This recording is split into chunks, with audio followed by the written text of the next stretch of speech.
Eu vou começar um sermão agora e vou terminar só à noite. Vou fatiar ele em 2 ou 3 partes. Eu quero falar sobre Pedro, um discípulo de carne e osso. Pedro, um discípulo de carne e osso.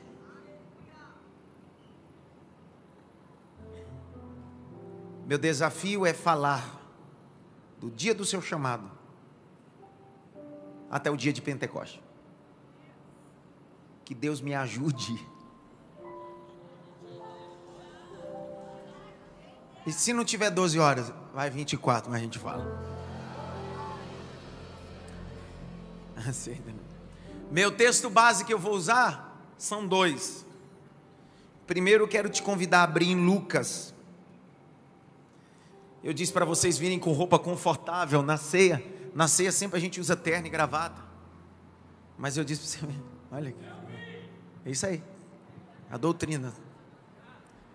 Eu pedi para vocês virem com roupa confortável, porque são 12 horas, daqui a pouco eu tiro o sapato também. Capítulo de número 22, de Lucas. Verso 54 a 62.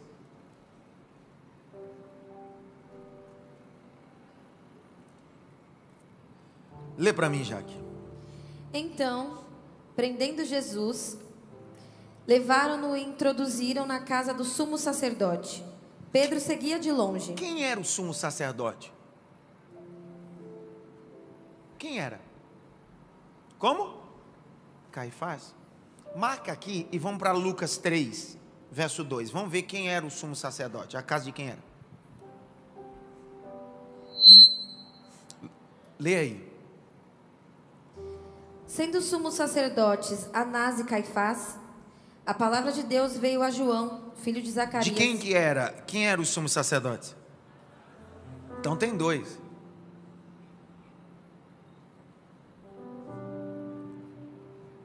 Se você ler com cuidado, você vai perceber que a casa é de Yosef bar Caifás. Só que Anás manda lá também. É uma confusão sacerdotal. No dia que Jesus vai ser preso. Volte lá para o texto. Continua. Quando acenderam um fogo no meio do pátio. Lá no 54, já que é a última palavra, a última expressão. Pedro seguia de longe. Seguiu o quê? Circula a última palavra desse versículo, longe. Sabe qual é o problema? É que tem gente que segue Jesus de longe.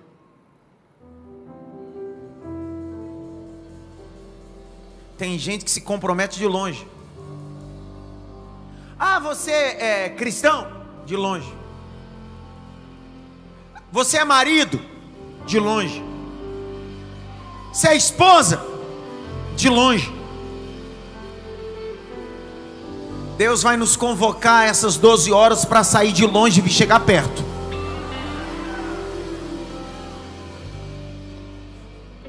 Eu me lembro a primeira vez que fui assistir um jogo de basquete da NBA. A Alba comprou o ingresso. Eu todo empolgado, na esperança de assistir aquele jogo. Eu cheguei no estádio.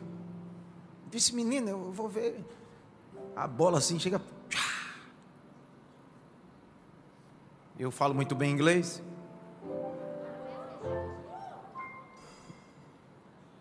Foi nos conduzindo. Ela comprou o ingresso, o último banco lá em cima. Não dava nem para ver o jogador. Eu disse, eu tenho vergonha de colocar um vídeo dizendo que assistiu o jogo da NBA. Porque em casa na TV estava melhor. Pastor, por que o senhor está dando esse exemplo? É desse jeito que algumas pessoas estão no reino de Deus. Sentado no último banco e dizendo, eu faço parte, mas não consegue visualizar e nem entender o propósito daqueles que estão perto. Hoje Deus está abrindo um caminho para você, dizendo, sai de longe.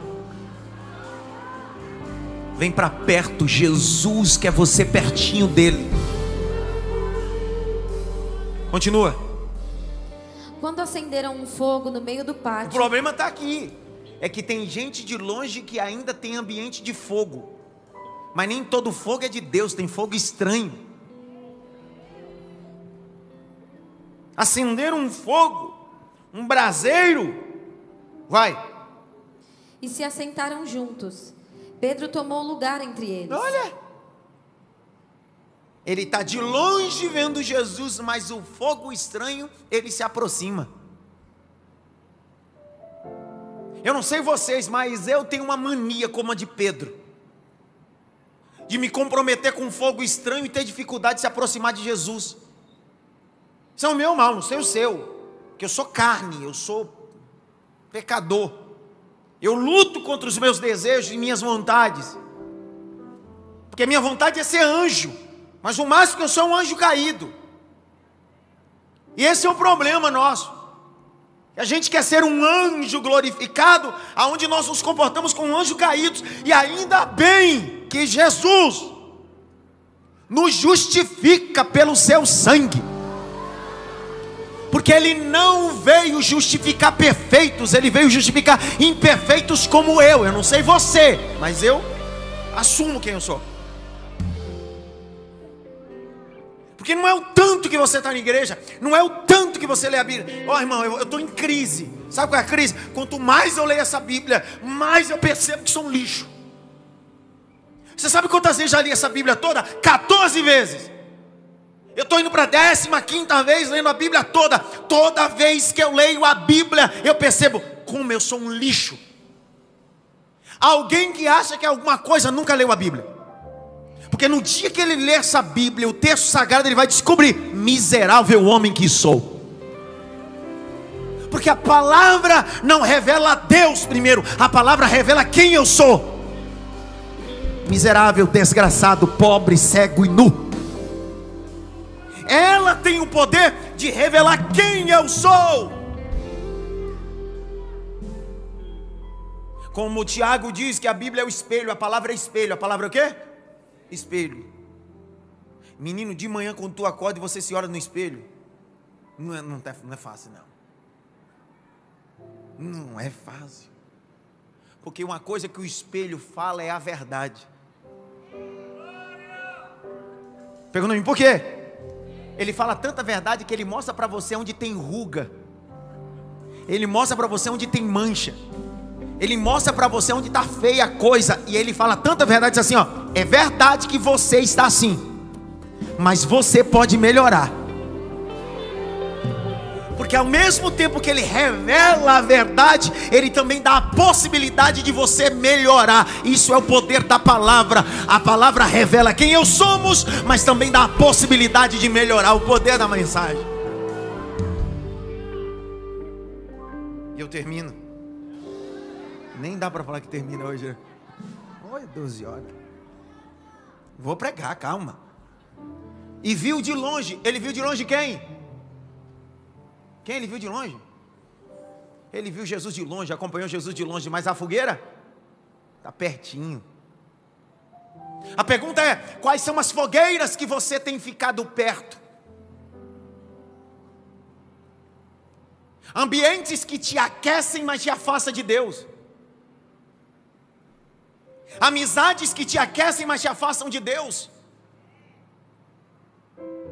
Programas que te aquecem, mas te afastam de Deus. Escute-me. Deus quer apagar uma fogueira estranha da tua história. Na fogueira estranha está cercado de gente vazia, que não quer nada com aquele que está sendo crucificado, só quer ser aquecido. A fogueira aqui fala do prazer pessoal, o egocentrismo, o humanismo. Olha o capítulo de número 22, verso de número 55. Leia aqui. Quando acenderam um fogo no meio do pátio e se assentaram juntos, Pedro tomou lugar entre eles. Percebeu que só se assentaram junto? Qual foi o motivo de se assentar junto? O quê? A fogueira. Se acende a fogueira se acende por alguns motivos. Primeiro deles, frio. 2, Por causa de predadores. Só que aqui eles não estão na selva. Aqui não precisa de fogueira para afugentar predadores. Aqui é frio. Eles estão acendendo uma fogueira para o bel prazer, para trazer conveniência. Só que tem alguém de longe sendo cuspido. Quem é ele? Jesus Cristo. Por favor, cuidado em se envolver com fogueiras que estão tirando os teus olhos do propósito que é Jesus. Grite bem alto, braseiros. Mais alto, braseiros. Ó, enquanto tem gente que nesse culto de ceia nem aqui está, nem para celebrar a ceia, nem para os 12 horas de propósito, nem metade, porque decidiu ter compromissos melhores, seus braseiros são mais importantes do que Jesus. Eu tenho uma que está lá em Rio Grande do Sul, num caos, pessoas mortas, Janaína, que está presa lá do outro lado, me chamando, chorando, porque ela é responsável, ela é obreira, responsável junto com a pastora El, de uma equipe, de montar a mesa da ceia. Ontem ela me chamou e disse assim: pastor, está um caos aqui em Rio Grande do Sul, pessoas mortas, eu não posso ir, pastor, nem de ônibus, eu não posso ir de avião, pastor, eu queria estar tanto aí montando a mesa da ceia, eu queria estar tanto aí na hora. Você está dando para entender onde eu quero chegar? Tem gente que infelizmente troca Jesus por qualquer braseiro, qualquer shopping, qualquer festa, qualquer passeio. Só que Deus está levantando uma geração que entende que o braseiro não vai atrair eles. Jesus continua sendo o propósito. Eu não consigo entender alguém que deixa a ceia por outra coisa, alguém que troca a ceia por qualquer outra coisa. Já definiu o que se define evangelho para ele.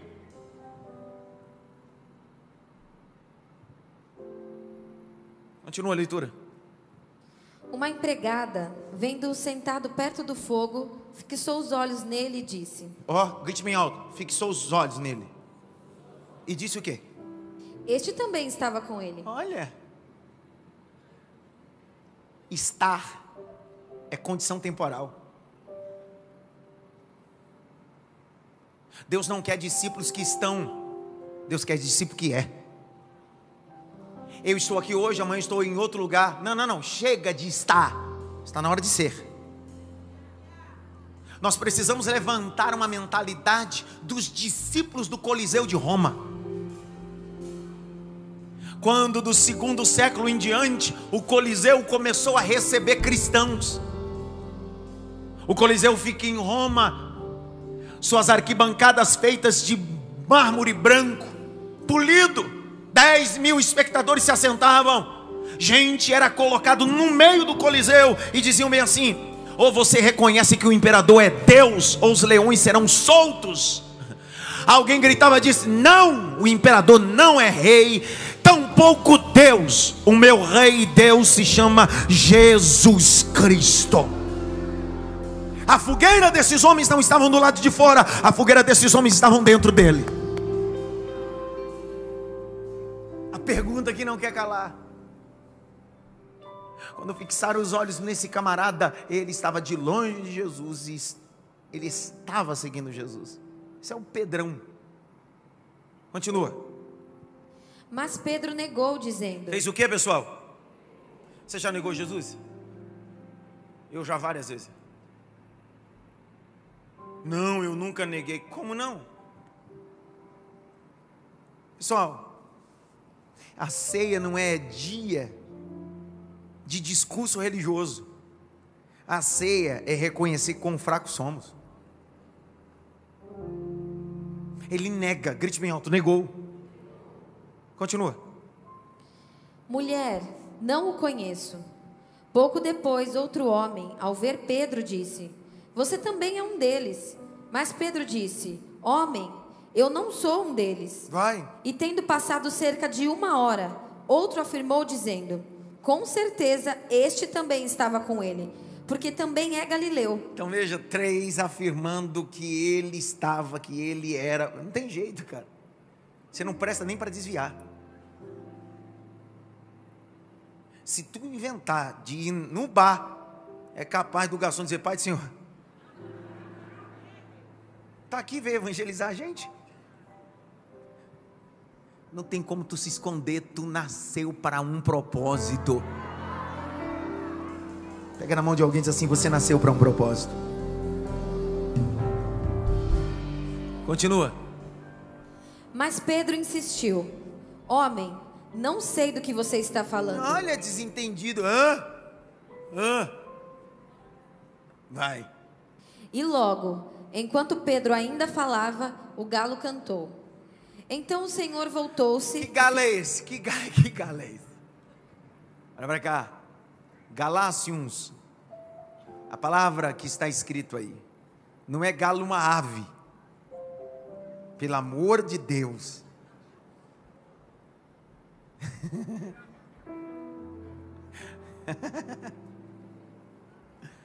Como assim, pastor? Está escrito aqui galo. Não é galo. É uma trombeta romana que anunciava os períodos de hora. O Senhor disse: antes que o galo cante, você vai me negar. Jesus está falando sobre a trombeta que tocaria anunciando tempo e urnos. Tem uma trombeta anunciando. O Pedro negando. Porque assim como a trombeta anuncia o meu erro, a graça grita também a bondade. Vai. E Pedro se lembrou da palavra do Senhor, como lhe tinha dito: hoje, antes que o galo cante, você me negará 3 vezes. E Pedro, saindo dali, chorou amargamente. Saindo dali, vamos lá, saindo dali. Olha o verso 61. Leia aí, gente. Então o Senhor voltou-se e fixou os olhos em Pedro. Cara, que loucura.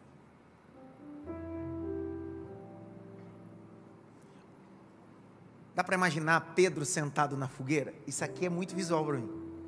Ele está aqui na fogueira, sentado na roda dos escarnecedores. E a galera está dizendo: está vendo aí?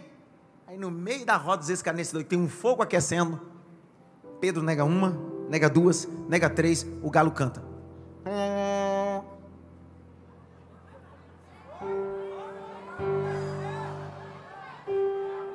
Estou bem de trombeta, hein?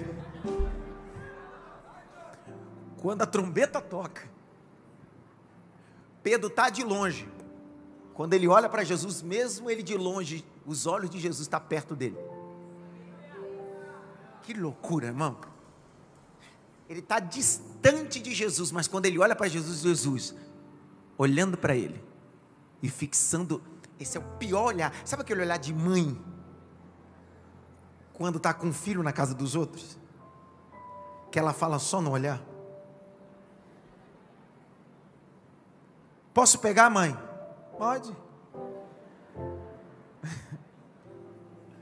Deus falando com o olhar. Eu começo aqui a fazer essa exposição. Vamos lá para outro texto? Como base eu vou usar nessa exposição. Grite bem alto, ele negou. Mais alto, ele negou. Capítulo 21 de João, verso 1. Capítulo 21, verso 1. Leia. Depois disso, Jesus se manifestou outra vez aos discípulos, junto ao mar de Tiberíades. Foi assim que ele se manifestou. Estavam juntos Simão Pedro, Tomé chamado Dídimo, Natanael, que era de Caná da Galileia, os filhos de Zebedeu e mais 2 discípulos de Jesus. Simão Pedro disse aos outros: vou pescar. Os outros responderam: nós também vamos com você.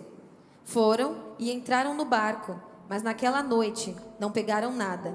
Ao romper o dia, Jesus estava na praia, mas os discípulos não reconheceram que era ele. Jesus lhes perguntou: filhos, será que vocês têm aí alguma coisa para comer? Eles responderam: não.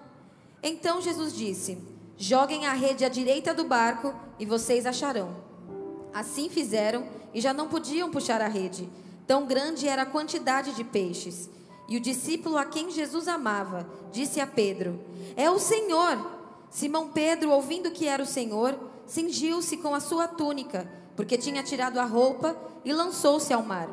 Os outros discípulos vieram no barquinho, puxando a rede com os peixes, porque estavam somente a uns 90 metros da margem. Ao saltarem em terra, viram ali umas brasas, com peixe por cima, e também havia pão. Jesus lhes disse: tragam alguns dos peixes que vocês acabaram de pegar. Simão Pedro entrou no barco e arrastou a rede para a terra. A rede estava cheia, com 153 grandes peixes. E mesmo sendo tantos peixes, a rede não se rompeu. Jesus disse a eles: venham comer. Nenhum dos discípulos ousava perguntar: quem é você? Porque sabiam que era o Senhor. Jesus veio, pegou o pão e deu a eles. Depois fez a mesma coisa com o peixe. E esta já era a terceira vez que Jesus se manifestava aos seus discípulos, depois de ressuscitado dentre os mortos. Depois de terem comido, Jesus perguntou a Simão Pedro: Simão, filho de João, você me ama mais do que estes outros me amam? Ele respondeu: sim, o Senhor sabe que eu o amo. Jesus lhe disse: apacente os meus cordeiros. Jesus perguntou pela segunda vez: Simão, filho de João, você me ama? Ele respondeu: sim, o Senhor sabe que eu o amo. Jesus lhe disse: pastorei as minhas ovelhas. Pela terceira vez, Jesus lhe perguntou: Simão, filho de João, você me ama? Pedro ficou triste por Jesus ter perguntado pela terceira vez. Quantas vezes? Ele negou quantas? Vai. Você me ama? E respondeu: o Senhor sabe todas as coisas, sabe que eu o amo. Jesus lhe disse: apacente as minhas ovelhas. Em verdade lhe digo, que quando era mais moço, você se cingia e andava por onde queria. Mas quando você for velho, estenderá as mãos, e outro o cingirá e o levará para onde você não quer ir. Jesus disse isso para significar com que tipo de morte Pedro havia de glorificar a Deus. Depois de falar assim, Jesus acrescentou: siga-me. Fez o quê? Curva a cabeça. Pai, é tão bom ouvir a tua voz. É tão bom sentir a batida do teu coração. É tão bom ouvir o teu sussurro. Estamos com o coração aberto para te ouvir. Ilumina o pregador. Ilumina o pregoeiro do Evangelho. Mas também ilumina os ouvintes. Espírito de Deus, ajuda os ouvintes a entender a tua palavra. Nós te damos graça. Nós te damos graça. Nós te damos graça. Graça por tudo. Na minha oração eu queria orar pela irmã Evanda, que está no hospital no Vermelhinho. Nessa oração, Senhor, toca os pulmões, toca a saúde da dona Evanda. Liberamos sobre ela a cura de Deus. Toda infecção, toda enfermidade no corpo dela, nós proclamamos Jeová Rafa, o Senhor que cura. O Senhor que cura. Aonde estiver um ouvinte me ouvindo, quem sabe só escutando ou assistindo, acometido de uma enfermidade, receba a cura de Deus agora. Aonde tiver um linfoma, um tumor no seio, no estômago, aonde tiver um problema crônico, no nome de Jesus, seja curado agora. Vomite o câncer. Vomite o câncer. Vomite o câncer. Surdos, tímpanos sejam abertos. Tímpanos sejam abertos. Tímpanos sejam abertos. Mudos, que Deus toque na tua língua, nas tuas pregas vocais. Fale coxo, levante-se dessa cadeira, eu te dou ordem, no nome de Jesus, no nome de Jesus. Cego, veja, catarata saia, problema nos olhos saia. Eu proclamo o reino de Deus, eu proclamo o reino de Deus. Aonde tiver um problema nos rins, no fígado, no coração, em nome de Jesus. Pâncreas, me escuta, pâncreas, receba o toque do Deus Todo-Poderoso, seja curado. Alma com depressão, síndrome do pânico, bipolaridade, burnout, em nome de Jesus, seja curado, alma. Eu dou ordem às enfermidades no nome de Jesus. Deixem esse corpo, deixem esse corpo. Enfermidades, deixem esse corpo no nome de Jesus. Enfermidades, deixem esse corpo no nome de Jesus. No nome de Jesus. Hepatite, sai desse corpo. Hepatite, sai desse corpo. Diabetes, sai desse corpo, em nome de Jesus. Dores fortes na cervical, na lombar, em nome de Jesus, seja curado agora.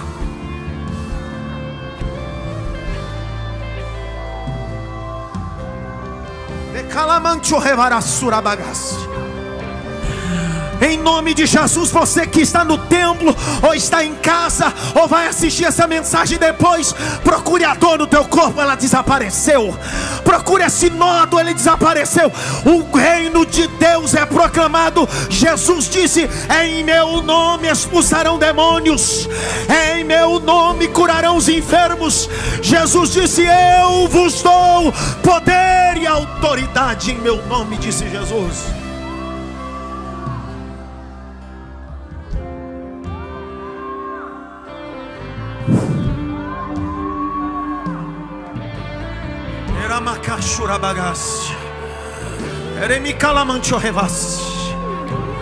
Levante as suas mãos para o alto. Eu senti o peso da palavra.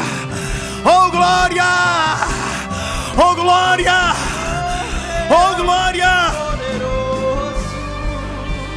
Digno a Jesus, a Jesus.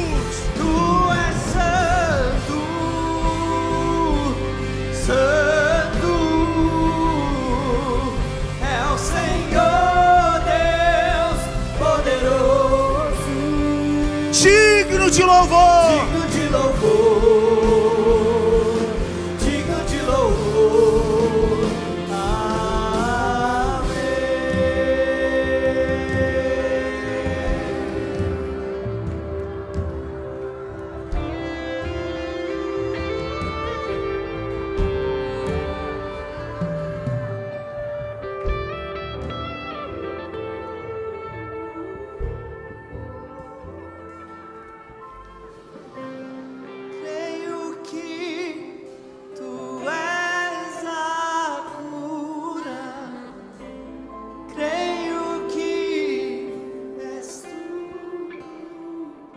Vai cantando baixo, mas eu preciso contar uma coisa pra você. Eu estava pregando em Mogi ontem.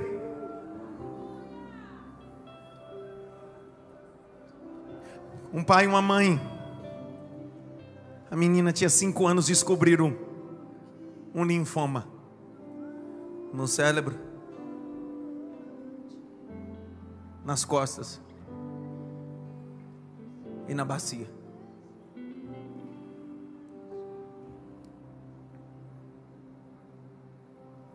Diagnóstico do oncologista: não vai andar e vai morrer. 5 anos a menina. Isso tem 1 ano e meio atrás. 5 anos a descobrir isso.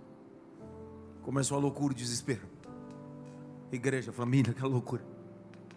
Igreja ora, família trata e ora, que loucura.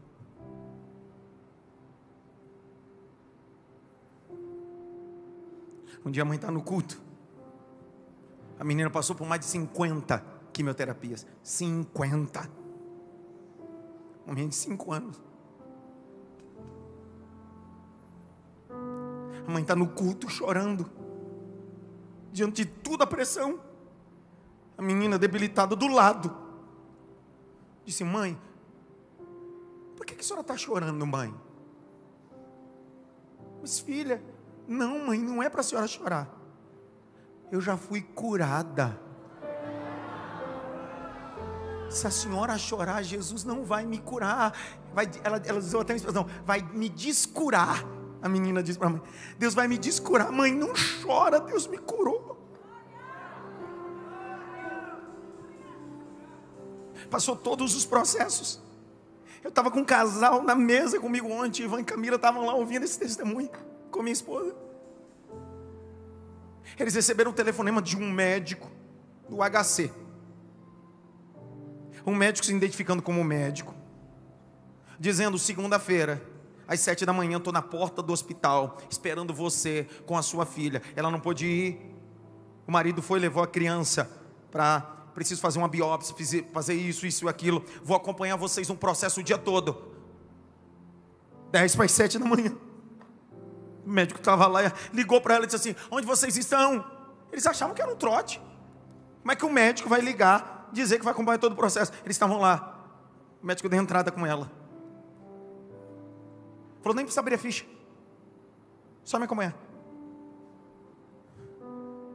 O médico entrou, levou nos setores, fez exame, biópsia, sangue, tudo que você imagina.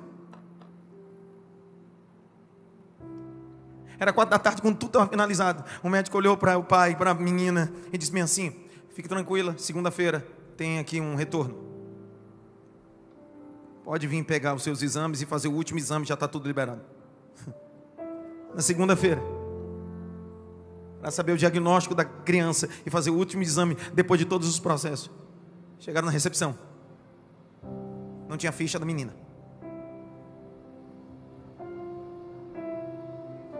Deram o nome do médico, não tem nenhum médico com esse nome. Confusão no hospital. Chamaram a diretoria e disseram assim: você veio aqui, puxaram nas câmeras. O médico disse assim: é possível, não tem ninguém com essa menina. Vamos fazer o exame. Fizeram o exame. O tumor do cérebro desapareceu, o tumor da coluna desapareceu. A menina está curada, a menina está curada, a menina está curada, a menina está curada. Mogi das Cruzes, eu vi, ninguém me contou, uma menina de 7 anos correndo para lá e para cá, dizendo: eu sou um milagre ambulante. Creio que tu és a cura. Creio que és tudo para mim.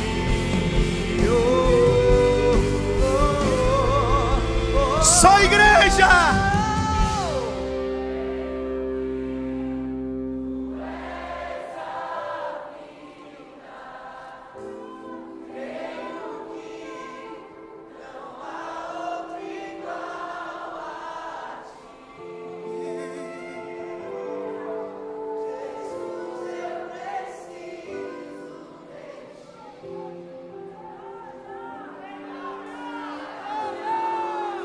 O escritor aos Hebreus vai dizer: alguns sem saber hospedaram anjo. Alguns sem saber hospedaram anjos.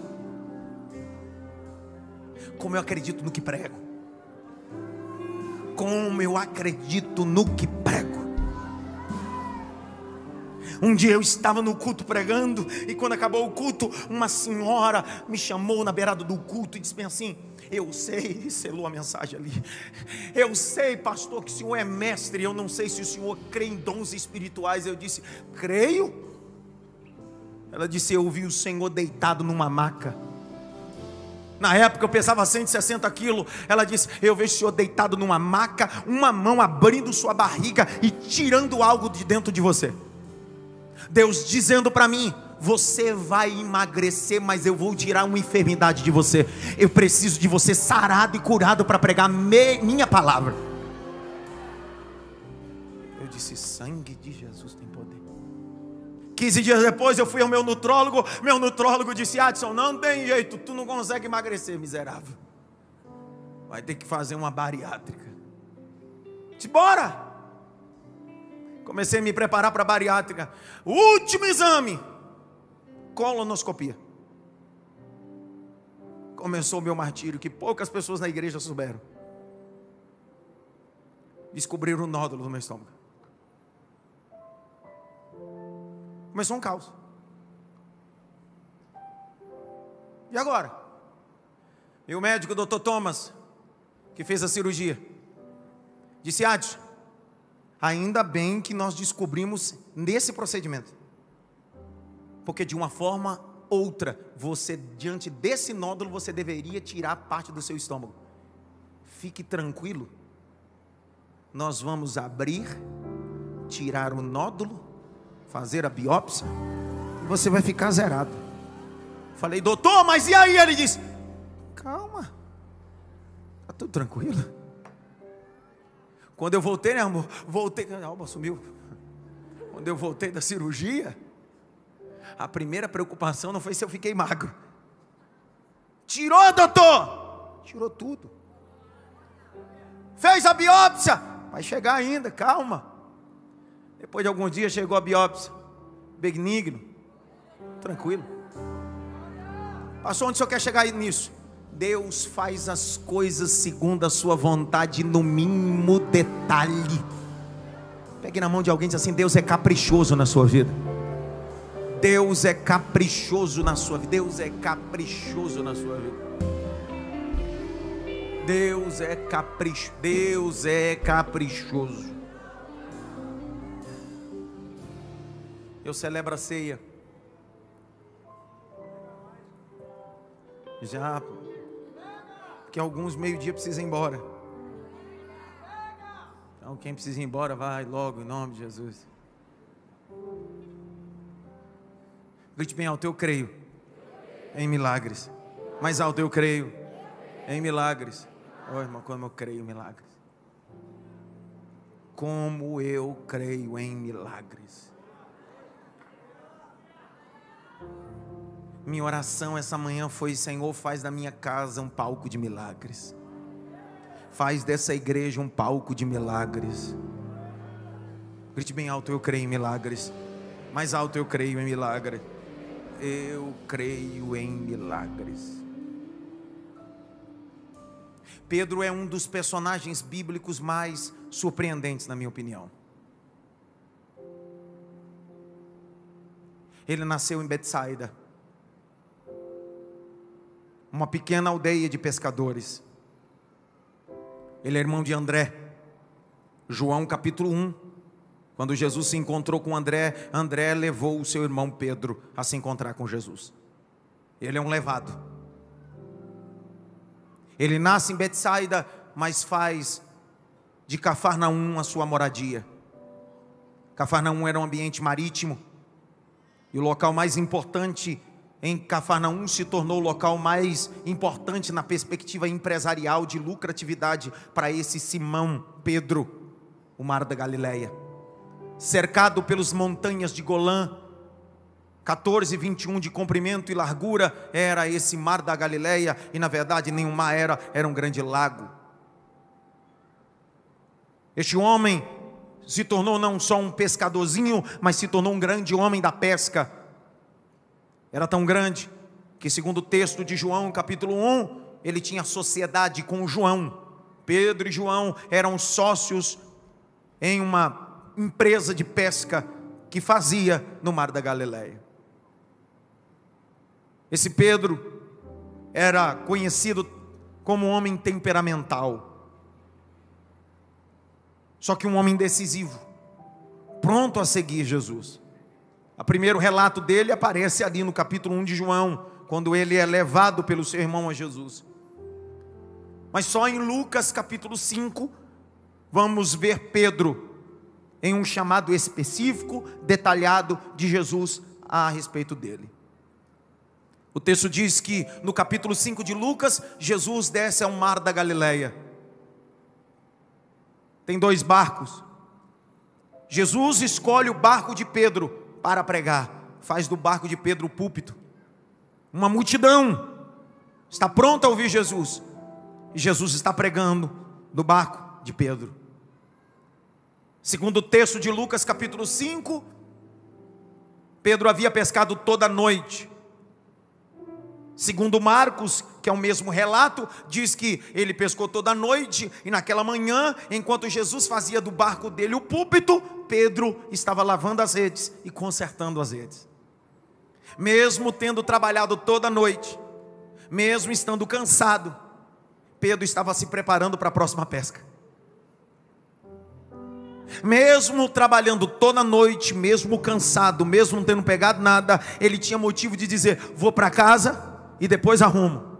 Só que Pedro está dizendo: ande para casa, vou arrumar a rede, vou lavar a rede, vou me preparar para a nova pescaria. Me escute, por favor. Eu não sei quais são as decepções que você já viveu, eu não sei quais foram os desafios que você já viveu, mas por favor, não é porque você fracassou nesse período que o próximo você vai fracassar também. Pedro está dizendo: minha noite foi frustrante, mas a minha vida não. Meu mês é frustrante, mas o meu ano não. Minha semana foi difícil, mas o meu mês não.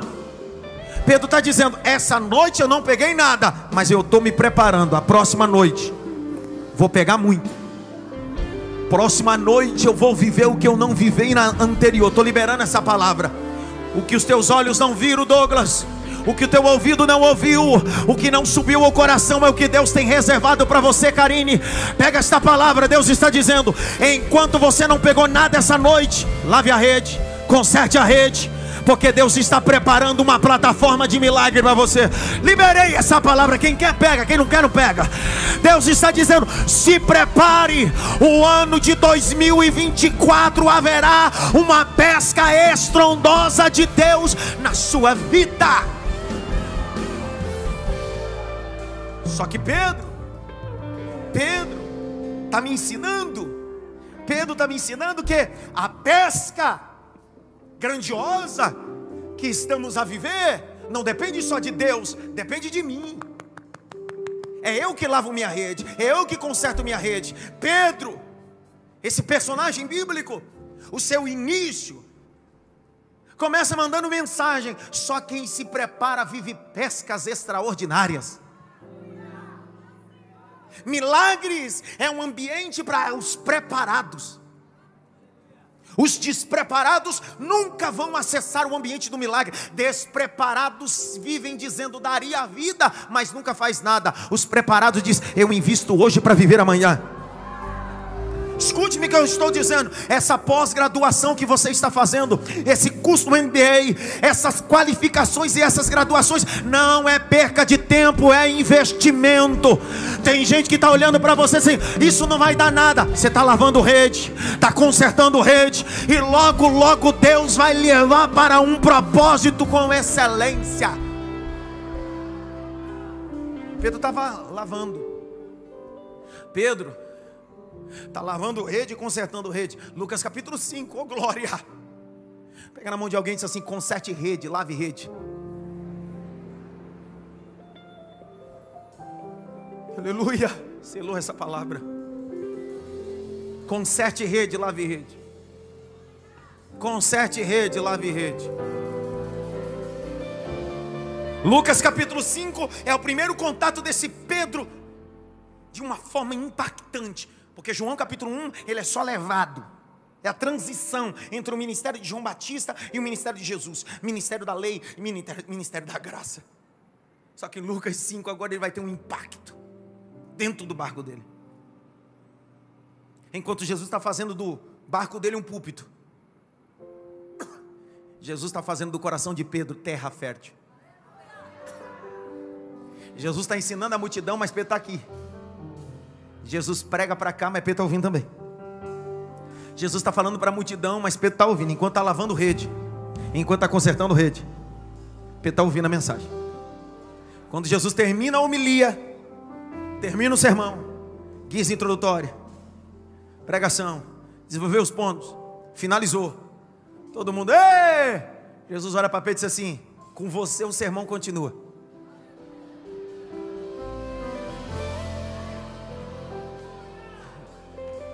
Eu terminei o sermão com eles, mas com você vou continuar o sermão. Como vai ser o meu sermão? O meu sermão com você não tem exegese, não tem hermenêutica, não tem guisa introdutória. Como é que vai ser o meu sermão contigo? É simples, vou te levar para a prática. Jesus olhou e disse assim: vamos a águas profundas, Pedro. Pessoal, por favor, tem um detalhe aqui. O Pedrão conhecia aquele mar da Galileia como eu conheço Vila Maria.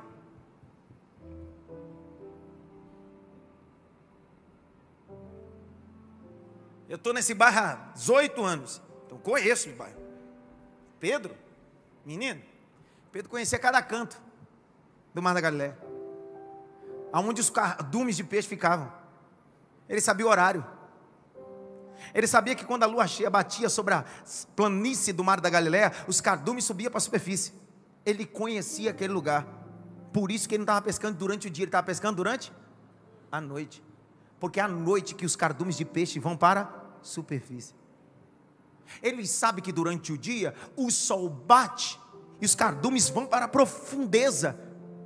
Só que Jesus está dizendo para ele: eu quero que você acesse esse ambiente no horário que você nunca acessou.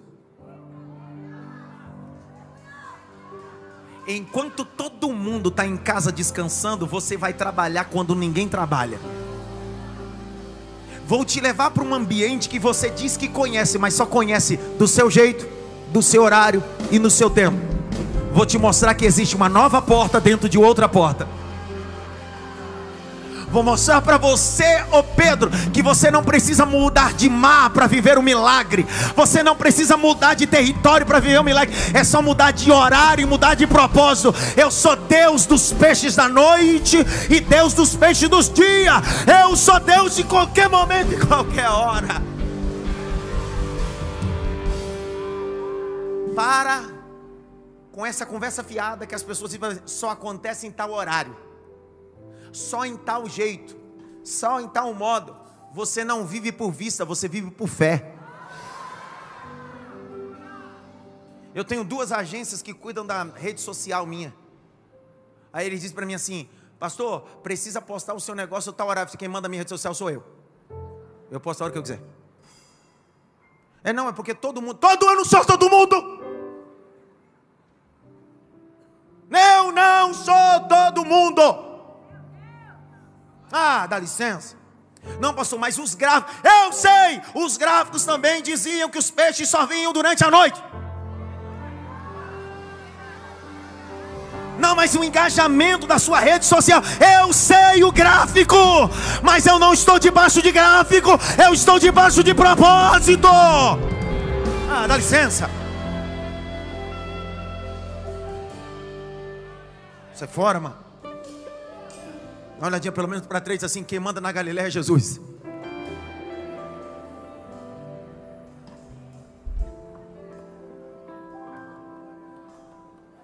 Eu vi um aleluia ali, também foi o único.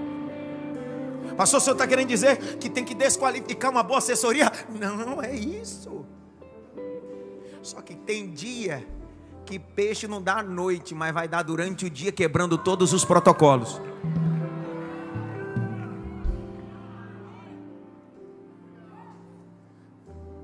Se eu fosse depender de planejamento só racional, eu nunca tinha dado passo nenhum.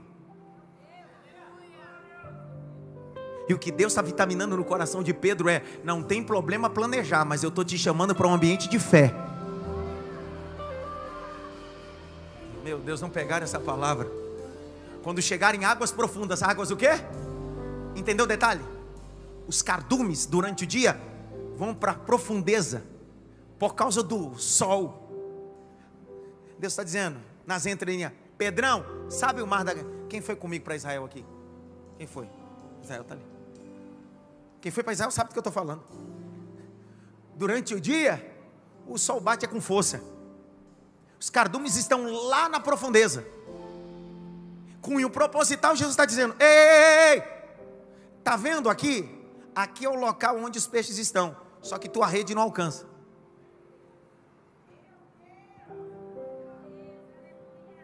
Porque durante a noite tu bate rede na superfície. Porque os cardumes vêm para a superfície, onde a lua bate nas escamas. Só que antes da gente vir para as águas profundas, eu que criei céus e terra.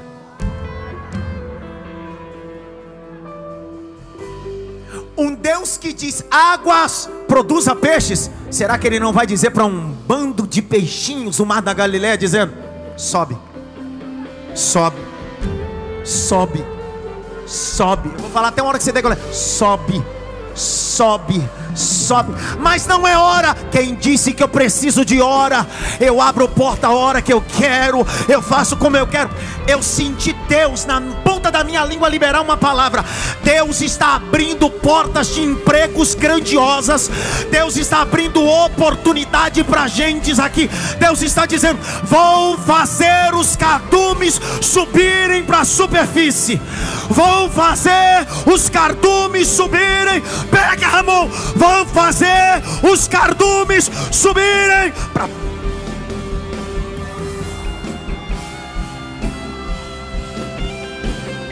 Toque esse sax aí, meu filho. Vai! Solta esse sax aí, Leonardo.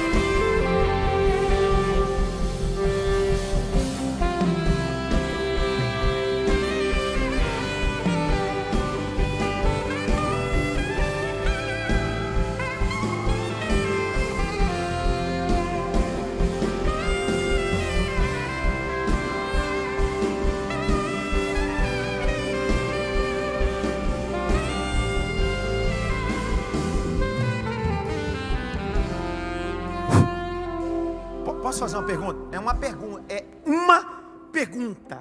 Celso, fique em pé, Celso. Logo, Celso, fique em pé, Celso. Daquele glória, Celso. Posso fazer uma pergunta? É uma mísera pergunta que eu quero fazer para você hoje. O Deus que faz os peixes subirem para a superfície não poderia fazer os peixes saltar para dentro do barco?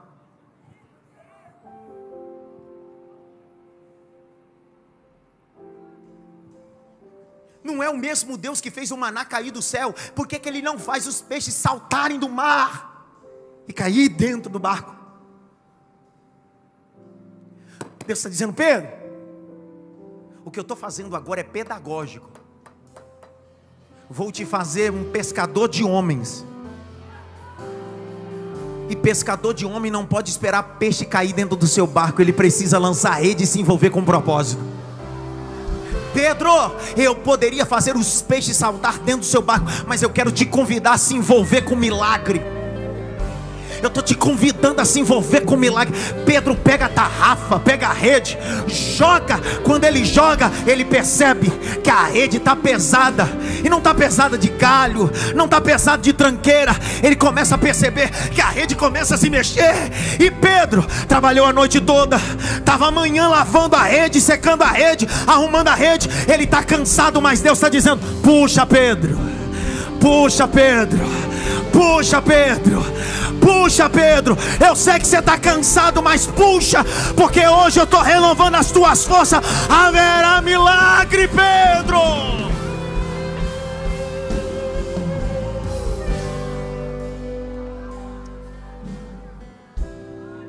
Oh, oh, oh, oh.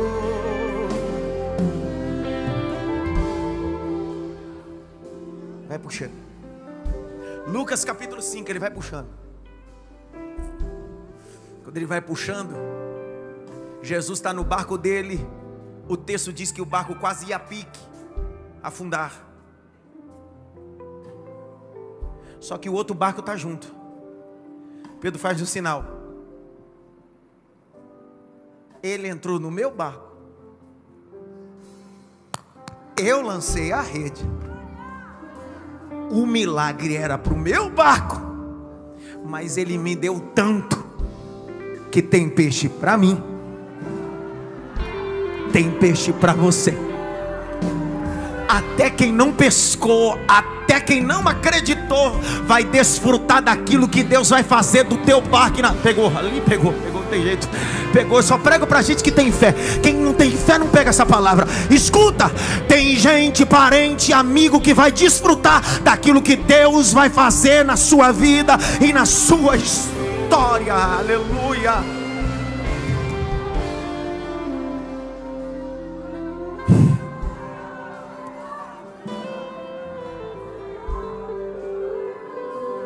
Você já leu Lucas 5? Quando eles chegam à margem do mar da Galileia, onde tudo começou, porque nada começa no fundo, tudo começa no raso. É do raso para o fundo, não é do fundo para o raso. Onde tudo começou, no raso. Eles saltam do barco. Jesus olhou para Pedro e disse assim: farei de ti pescador de homens. Segue-me. Irmão, se tu não pegar isso aqui, pelo amor de Deus. A Bíblia diz assim em Lucas 5. Vai lá, abre lá. Lucas 5. Verso 10 e 11. Leia aí, Jaque. Bem como de Tiago e João, filhos de Zebedeu, que eram seus sócios. Era o quê?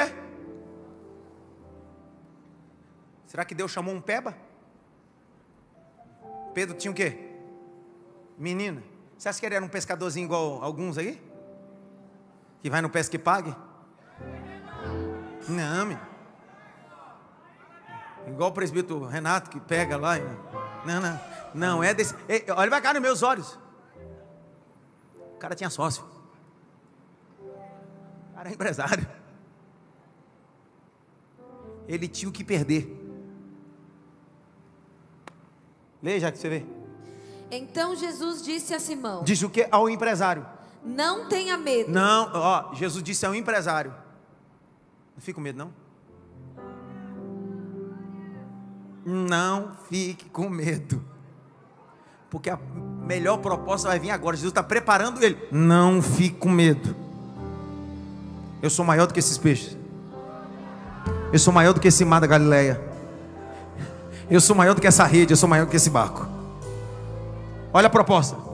De agora em diante, você será pescador de gente.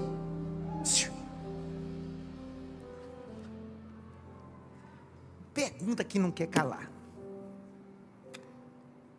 Pescador do quê? Não, olha aqui meus olhos. Pescador do quê? Gente. Não é de coisas, é de pessoas.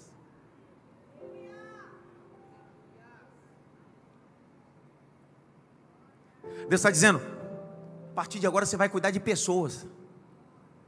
E qual é a diferença? É que até agora você pescava peixe, lançava a rede em peixe vivo para morrer, para te dar lucratividade. Agora você vai lançar a rede em pessoas mortas para que elas possam ter vida. Deus está dizendo: a mesma ferramenta que você utilizava para ter lucratividade é a ferramenta que você vai utilizar para glorificar o meu nome, vida.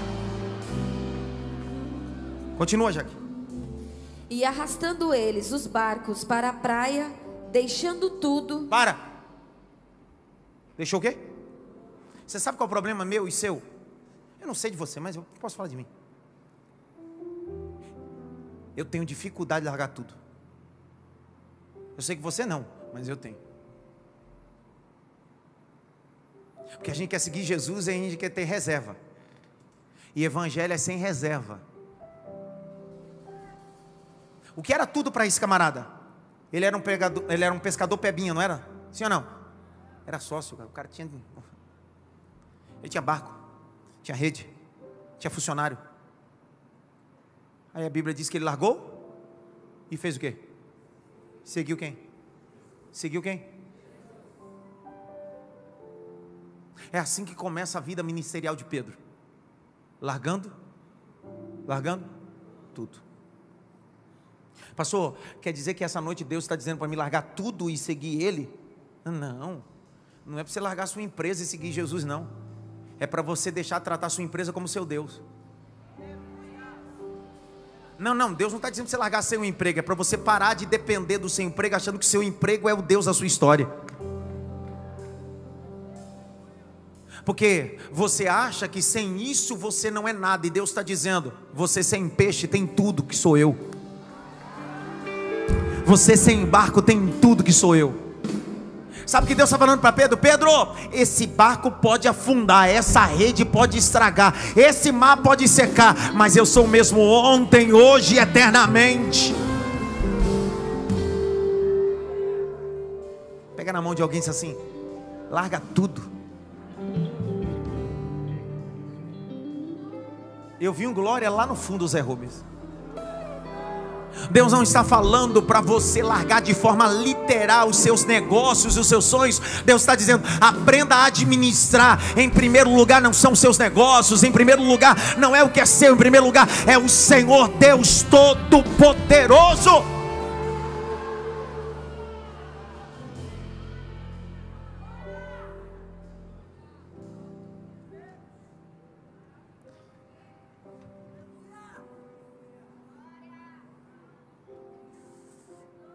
Quantas horas o senhor trabalha por dia no seu emprego? 10 horas.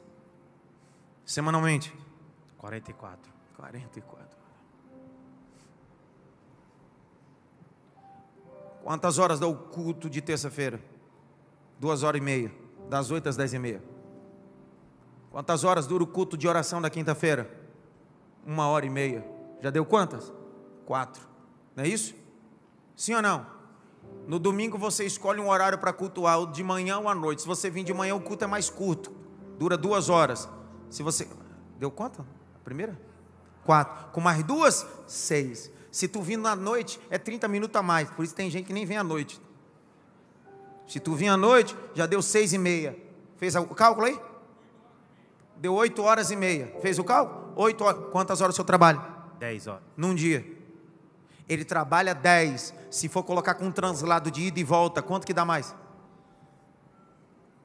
Agora olha para minha cara, o pescador de peixe. O pescadorzão. Tu não consegue dar uma semana de culto ao teu Deus na comunidade local. Porque somando tudo não deu um dia de trabalho da agenda dele.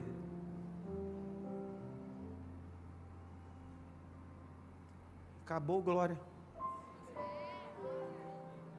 Refletiu isso ou não? Vocês estão comigo, sim ou não? Aí você, olha para mim nos meus olhos. A pergunta que não quer calar: quem é o meu Deus e o teu Deus? Quem é a prioridade?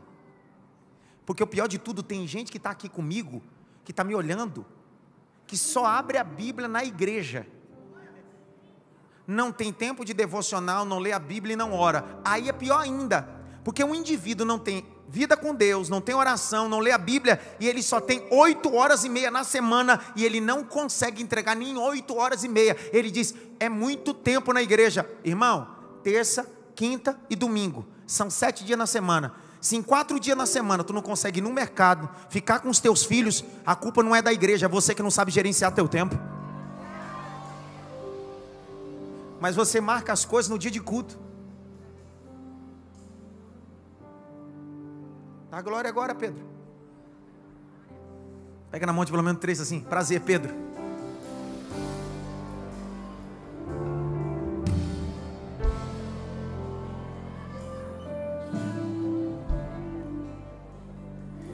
Quem aqui é? Já deu glória? Glória. Quem aqui trabalha 12 horas? 12 horas? 12 horas? No hospital. Se a gente for colocar a senhora que trabalha 12 horas no hospital, 12 horas, de 6 às 6. Esse é o horário da senhora? Seu Deus. Das 19 à noite até 7 da manhã, esse é o horário dela.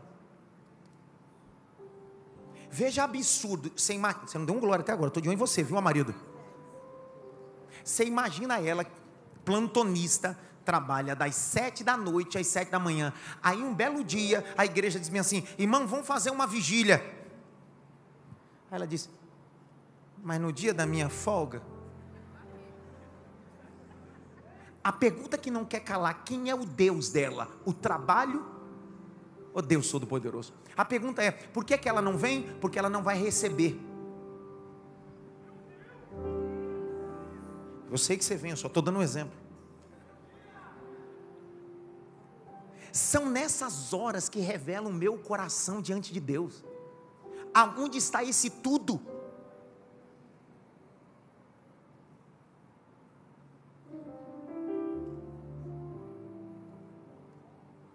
Esse aqui tá de boa. Como eu queria ser ele, dormindo no colo da mãe sem camisa. O menininho aqui. Como eu queria ser ele agora ali. Calor que tá. Quantas horas tu trabalha? 8. Semanalmente, juntando todos os cultos, dá 8h30. Quem é o Deus da tua história?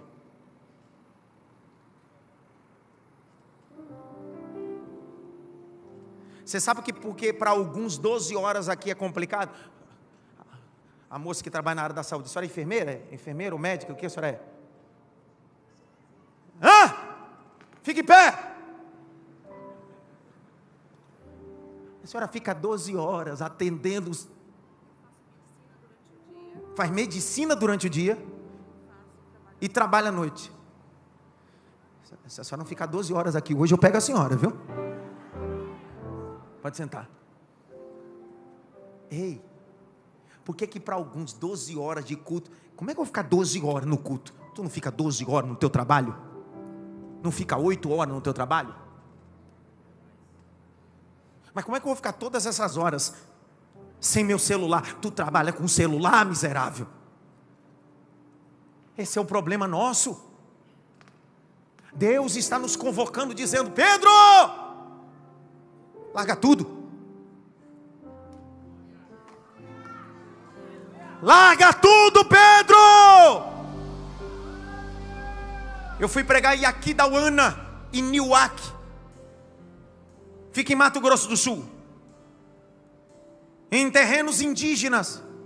E quando eu estava pregando em Newark, 3 dias consecutivos, dando estudo sobre o Espírito Santo, eu cheguei e percebi que havia um índio, vestido, claro, normal, não é aqueles índios, de bicicleta. Acabou o culto, ele vinha de oração, eu meti a mão na cabeça dele, debaixo da benção, subi em cima da bike dele, foi embora. Segundo dia, eu cheguei, ele era o primeiro a chegar. Acabou o culto, estou na cabeça dele, vai-te embora. Terceiro dia, pastor Luiz e pastora Paula, que são lá de Campo Grande, Mato Grosso do Sul, que me levou para esse terreno, e diz assim: sabe esse rapaz? Sei. Ele mora a 1h20 daqui. Mora quanto? A 1h20. Ele vem 1h20 de bicicleta. É o primeiro a chegar.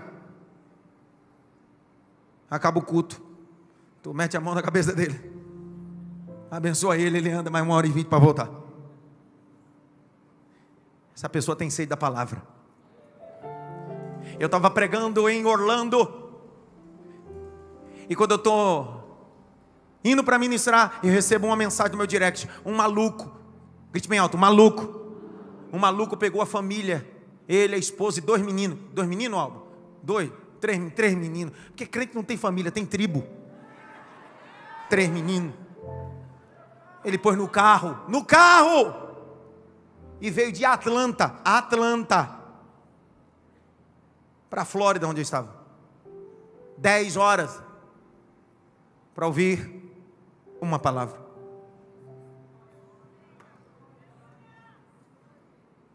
Não. Aí tem gente que olha para minha cara e diz assim: pastor, é muito intenso. Não, é porque o meu Deus é Deus, o teu Deus é diferente do meu. O meu Deus é aquele que criou céus e terra. O meu Deus não é o que paga a minha conta. O meu Deus não é o que assina meu orelite. O meu Deus morreu na cruz, ressuscitou ao 3º dia, está à destra do Pai. Será que tem alguém que pode levantar a mão?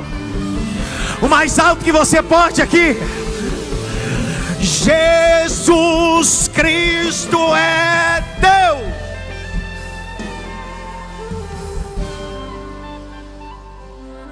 Já vou celebrar a ceia.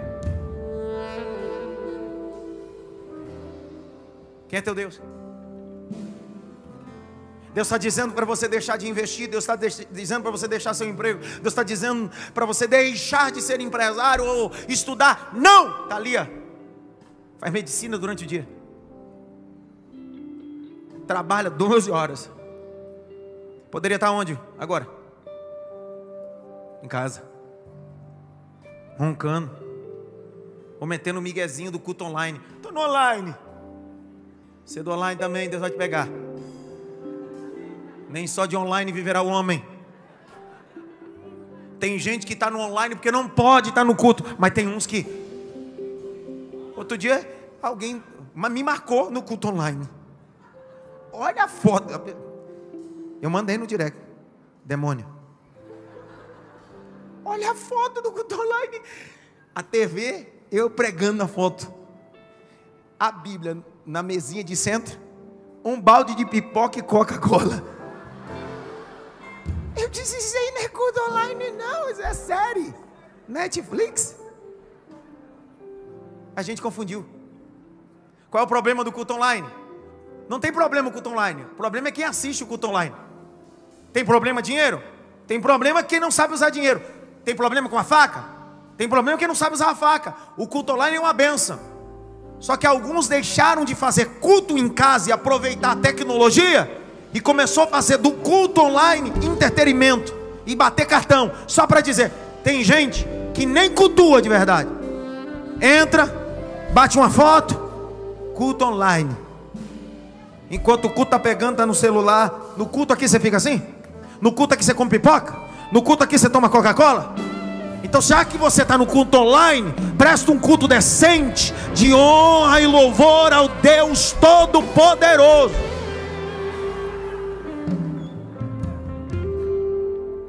Dá uma olhadinha pelo menos para três assim. Deixa de ser atrapalhado, cara. E não me marca não, quando estiver comendo pipoca e refrigerante, que eu vou caguetar.